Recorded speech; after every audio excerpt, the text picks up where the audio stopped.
नमस्कार, स्वागत है आप सभी का द न्यूज 15 में और मैं हूं आपके साथ शिवानी मांगवानी। तो आइए नजर डालते हैं इस रिपोर्ट पर। भले ही सहारा इंडिया के चेयरमैन कंपनी में नेतागिरी के खिलाफ रहे हों, भले ही किसी समय उन्होंने समाजवादी पार्टी की ओर से राज्यसभा में जाने से मना किया हो, पर एक समय ऐसा भी आया जब उन्होंने अपने को सहारा का एकमात्र नेता बताया। दरअसल 2016 में जब सहारा मीडिया में बकाया वेतन को लेकर आंदोलन हुआ तो तिहाड़ जेल में बंद सुब्रत राय ने आंदोलनकारियों का एक प्रतिनिधिमंडल वहां पर ही बुलाया। हालांकि उन्होंने इस प्रतिनिधिमंडल का उठकर स्वागत किया, पर जब मीटिंग शुरू हुई तो उन्होंने तुरंत बोला कि आप लोग नेतागिरी ना करें, सहारा में एक ही नेता है और वो मैं हूँ। हालांकि 2 घंटे तक चली इस मीटिंग में जब सुब्रत राय की एक ना चली तो उन्होंने यह कहकर मीटिंग समाप्त कर दी कि उनके पास पैसा नहीं है, चाहे तो वो उनका सर काट ले जाए। सुब्रत राय की जिंदगी में यह पहली मीटिंग थी जिसमें उनको अपने ही कर्मचारियों के सवालों का, बौछारों का सामना करना पड़ा था। यह एक ऐसी मीटिंग थी जिसमें सहारा में व्याप्त व्यवस्था का खुलकर विरोध हुआ था। सुब्रत राय के रवैये से नाराज आंदोलनकारियों ने नोएडा स्थित सहारा परिसर में टेंट गाड़कर आंदोलन का तीव्र कर दिया था। यह मीडिया जगत का एक ऐसा आंदोलन था जिसमें परिसर के अंदर ही टेंट गाड़कर सुब्रत राय और उसके साथियों को ललकार दिया गया था। एक समय था कि सहारा में कर्मचारी और एजेंट सुब्रत राय के खिलाफ एक शब्द नहीं बोल सकते थे। सहारा ग्रुप में पहले गुड सहारा और फिर सहारा प्रमाण को ही अभिवादन माना जा रहा है। सहारा में सुब्रत राय ने विभिन्न हथकड़े अपनाकर कर्मचारियों और एजेंटों में अपनी छवि भगवान की बनवा रखी थी। राजनीति, बॉलीवुड और खेल जगत में अपना रुतबा मनवाने वाले और अपने को विश्व के सबसे बड़े परिवार का अभिभावक बताने वाले सुब्रत राय को जिंदगी का सबसे बड़ा झटका उस समय लगा जब सहारा मीडिया में बकाया वेतन भुगतान को लेकर उनके खिलाफ ही बगावत हो गई। दरअसल 2015 में जब सहारा मीडिया में 4 से 5 महीने तक पूरा वेतन ना मिला तो सहारा मीडिया के कर्मचारियों ने स्थानीय प्रबंधन पर वेतन देने का दबाव बनाया। जब प्रबंधन ने उनकी एक न सुनी तो नोएडा स्थित सहारा मीडिया के परिसर में आंदोलन शुरू कर दिया गया। सहारा मीडिया के इस आंदोलन में ब्रजपाल चौधरी एक ऐसा नाम उभरकर सामने आया था जिन्होंने बकाया वेतन भुगतान को लेकर अपनी आवाज बुलंद की थी। मतलब यह आंदोलन राष्ट्रीय सहारा के संपादकीय विभाग की अगुवाई में हुआ था। ब्रजपाल चौधरी की अगुवाई में चले इस आंदोलन में न केवल राष्ट्रीय सहारा नोएडा बल्कि लखनऊ, देहरादून, गोरखपुर, कानपुर यूनिट में काम रोक दिया गया था, बल्कि सहारा समय चैनल के बुलेटिन भी रुकवा दिए गए थे। 5 दिन तक आंदोलन के बाद तिहाड़ जेल में बंद सहारा के चेयरमैन सुब्रत राय ने तत्कालीन सीईओ राजेश कुमार को आंदोलन को तुड़वाने की जिम्मेदारी सौंपी। इसी बीच सुबह लगभग 9 बजे जब आंदोलनकारियों की संख्या कम थी तो नोएडा का पूरा पुलिस प्रशासन आंदोलन स्तर पर आ धमका और आंदोलनकारियों को धमकाने की कोशिश की। हालांकि नोकझोंक के बाद पुलिस प्रशासन वापस हो गया, पर आंदोलनकारियों और प्रबंधन के बीच टकराव और बढ़ गया। आंदोलनकारियों का कहना था कि जब तक घर की बात घर पर थी, आप लोगों ने पुलिस को बुलाकर आंदोलन को बाहर पहुंचा दिया है। उसके बाद नोएडा उप श्रमायुक्त के यहाँ बकाया वेतन न मिलने की वजह से आंदोलन करने की बात लिखवा दी गई। मामले को बढ़ता देख सीईओ राजेश कुमार ने ब्रजपाल चौधरी को सेट कर बिना किसी वेतन के सुब्रत राय के एक पत्र के आश्वासन पर आंदोलन को तुड़वा दिया। हालांकि हालात को देखकर ऐसा लग रहा था कि राजेश कुमार ने ब्रजपाल चौधरी को कोई डर दिखाया था। फिर भी उस समय सहारा मीडिया के कर्मचारियों में ब्रजपाल चौधरी के प्रति बहुत आक्रोश था। यही वजह रही कि दूसरे आंदोलन में उन्हें नहीं शामिल किया गया था। अपने स्वभाव के अनुसार जब सुब्रत राय अपने आश्वासन पर खरे न उतरे तो कुछ ही दिन बाद फिर से सहारा मीडिया में आंदोलन शुरू हो गया। यह आंदोलन भी राष्ट्रीय सहारा के संपादकीय विभाग की अगुवाई में हुआ था। इस आंदोलन का नेतृत्व गीता रावत और शशि राय ने किया। इस आंदोलन में कई दिनों तक राष्ट्रीय सहारा का मात्र एक ही संस्करण प्रकाशित किया गया। दिन भर कर्मचारी परिसर में आंदोलन करते थे और रात में 2-3 घंटे में एक संस्करण निकालने के बाद फिर से धरने पर बैठ जाते थे। इस आंदोलन को तुड़वाया मौजूदा एडिटर इन चीफ उपेंद्र राय ने। दरअसल जब सुब्रत राय से तिहाड़ जेल में मिलने गए प्रतिनिधिमंडल ने सहारा मीडिया के परिसर में टेंट गाड़कर आंदोलन शुरू कर दिया तो सुब्रत राय ने आंदोलन को तुड़वाने की जिम्मेदारी उपेंद्र राय को दी। उपेंद्र राय ने तत्कालीन राष्ट्रीय सहारा के समूह संपादक विजय राय को साथ लेकर कुछ आंदोलनकारियों को सेट कर मात्र 1 माह के वेतन पर आंदोलन को तुड़वा दिया। इस आंदोलन ने सहारा समय के मुकुल राजवंशी और उत्पल कौशिक की बलि ले ली थी। मतलब इन दोनों को उपेंद्र राय ने नौकरी से निकाल दिया था।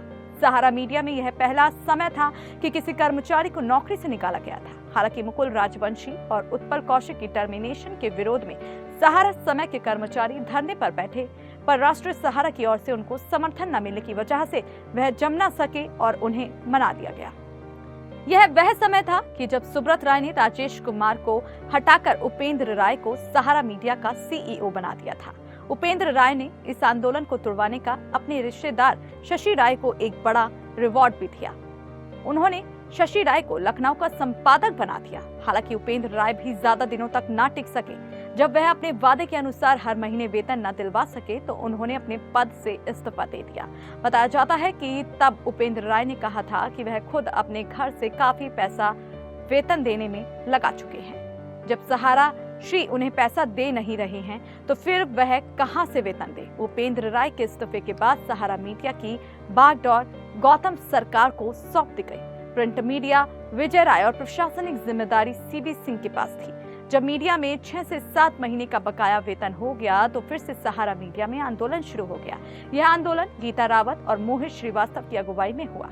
यह आंदोलन मई 2016 में शुरू हुआ था। शशि राय के समय में हुए आंदोलन में शुरू हुए यूनियन की कवायद को गीता रावत और मोहित श्रीवास्तव ने आगे बढ़ाया।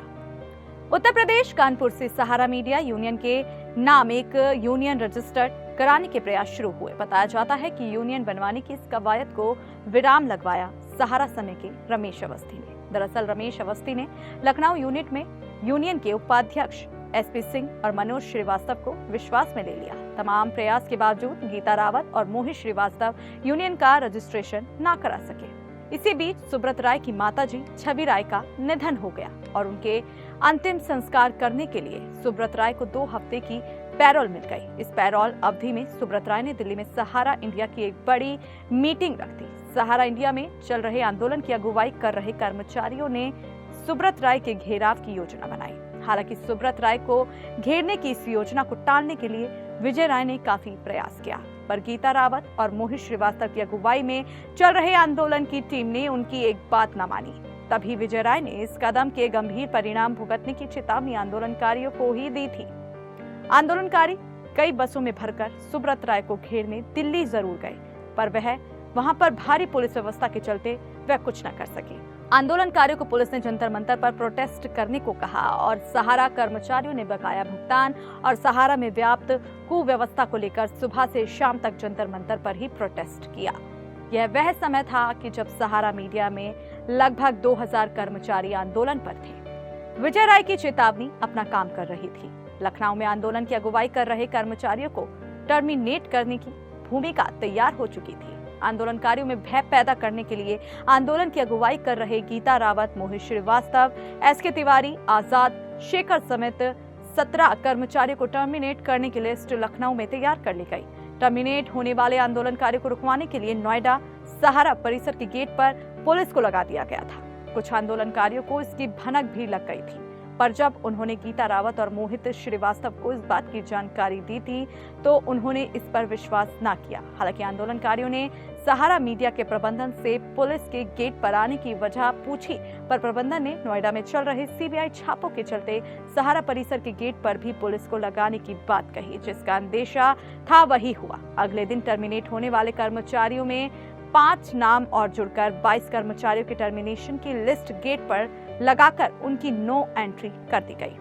नोएडा सेक्टर 12 स्थित प्रियदर्शनी पार्क में आंदोलनकारियों की एक मीटिंग हुई। सहारा मीडिया में अंदर काम कर रहे कर्मचारियों ने टर्मिनेट हुए कर्मचारियों को गेट पर बुलाया और नोएडा परिसर में काम कर रहे राष्ट्रीय सहारा और सहारा समय के सभी कर्मचारी गेट पर आ गए और काम रोक दिया गया। टर्मिनेट किए गए कर्मचारियों को वापस लेने के लिए फिर से आंदोलन शुरू हो गया। अब आंदोलन का स्वरूप बदल चुका था। अब आंदोलन सहारा परिसर के बाहर हो रहा था। नोएडा का पूरा पुलिस प्रशासन राष्ट्रीय सहारा के गेट पर मौजूद था। 5 दिन तक अखबार और टीवी चैनल दोनों बंद रहे। फिर से विजय राय ने राष्ट्रीय सहारा के कुछ कर्मचारियों को अपने साथ एक चाल चली। बताया जाता है कि विजय राय के षड्यंत्र में पहले आंदोलन की अगुवाई करने वाले ब्रजपाल चौधरी भी थे। राष्ट्रीय सहारा में रिपोर्टिंग कर रहे कर्मचारियों ने कला विभाग में काम करने वाले छवि सिंह, दिनेश कुमार समेत कई कर्मचारियों के साथ मिलकर अखबार निकाल दिया। अखबार निकालते ही आंदोलनकारियों में भगदड़ मच गई। धीरे धीरे कर्मचारी परिसर में जाने लगे। काफी कर्मचारियों ने अंदर जाने से इनकार कर दिया, पर टर्मिनेट हुए कर्मचारियों ने इन सभी को समझाकर काम पर भेज दिया। हालांकि उस समय राष्ट्रीय सहारा के ही विजय शर्मा, अशोक शर्मा, मुफीज जिलानी समेत कई लोगों ने विजय राय के कहने पर टर्मिनेट होने वाले कर्मचारियों को वापस लेने के लिए सुब्रत राय से बात आगे बढ़ाई। हालांकि बाद में इन लोगों ने सुब्रत राय को भेजे पत्र में भाषा ठीक न होने की वजह से उनकी वापसी को नकार दिया। इस तरह सहारा मीडिया में हुए बड़े आंदोलन को समाप्त कर दिया गया। इस आंदोलन के बाद सहारा मीडिया में हालत बद से बदतर होते चले गए। सहारा मीडिया में नियमित रूप से वेतन न मिल पाया। आज की तारीख में भी उपेंद्र राय सीईओ, विजय राय राष्ट्रीय सहारा के ग्रुप एडिटर हैं। गत दिनों फिर से सहारा मीडिया के कर्मचारी धरने पर बैठ गए थे, तो 27 अगस्त को 1 महीने का वेतन उन्हें दे दिया गया। वेतन को लेकर सहारा मीडिया में बड़ा आक्रोश देखा जा रहा है। बताया जा रहा है कि यदि इस महीने कर्मचारियों को वेतन ना मिला तो फिर से सहारा मीडिया में बड़ा आंदोलन हो सकता है। उधर सहारा इंडिया के खिलाफ निवेशकों और एजेंटों ने मोर्चा संभाल रखा है। देश भर में आंदोलन चल रहा है। अभयदेव शुक्ला के नेतृत्व में ऑल इंडिया जन आंदोलन न्याय संघर्ष मोर्चा आंदोलन कर रहा है, तो दिनेश चंद्र दिवाकर की अगुवाई में राष्ट्रीय उपकार संयुक्त मोर्चा सड़क पर है। मदन लाल आजाद ने ठगी पीड़ित जमाकर्ता परिवार के बैनर तले सत्याग्रह चला रखा है। अमन श्रीवास्तव के नेतृत्व में अखिल भारतीय जन कल्याण मंच सहारा मीडिया के खिलाफ धरना प्रदर्शन कर रहा है। भुगतान को लेकर देश भर के विभिन्न राज्यों के विभिन्न जिलों में सहारा के खिलाफ आंदोलन चल रहा है। अब देखना यह है कि केंद्र सरकार, सेबी, सुप्रीम कोर्ट के साथ ही आंदोलन कर रहे संगठन निवेशकों, एजेंटों और कर्मचारियों का पैसा दिलवा पाते हैं या फिर सुब्रत राय की तिगड़मबाजी मामले को ऐसे ही सुलझाए रखती है। ये जानने के लिए आपको देखनी होगी अगली रिपोर्ट। ऐसी ही डेली अपडेट्स के लिए हमें आज ही सब्सक्राइब करें।